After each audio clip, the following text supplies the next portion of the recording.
I put minced meat into eggplant, and this way, guys, even who doesn't like eggplant will love this recipe.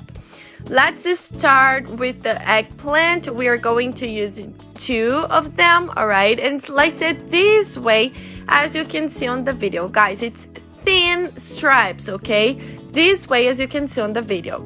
The thinner you make it, the better it will be.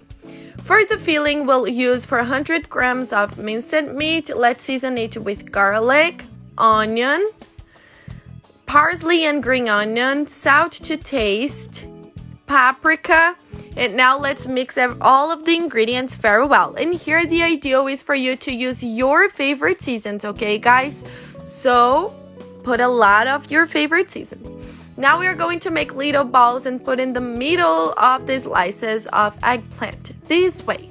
And then with our hands, we are going to spread it for all over the eggplant. After that, we are going to roll it this way, guys. I'm going to put a stick on it so it won't open, okay? Don't put too much minced meat, guys, because when you're going to cook it, it's gonna spread it outside the eggplant. Repeat this process, guys, until it's all over. It's gonna be like this. And now it's time for the next step.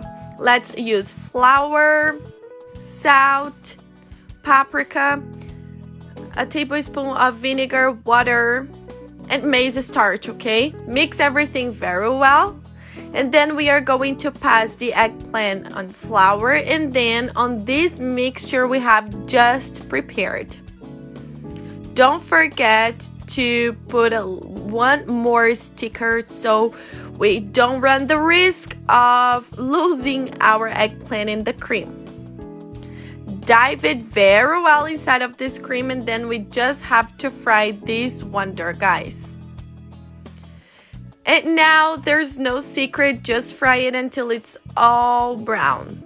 And now you can understand why I told you guys to not put too much minced meat.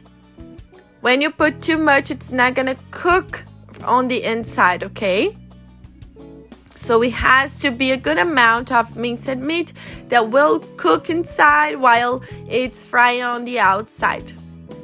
And that's it, guys. This recipe is breathtaking. Even who doesn't like eggplant will love it. Seriously, you won't even taste the eggplant. It's super tasty.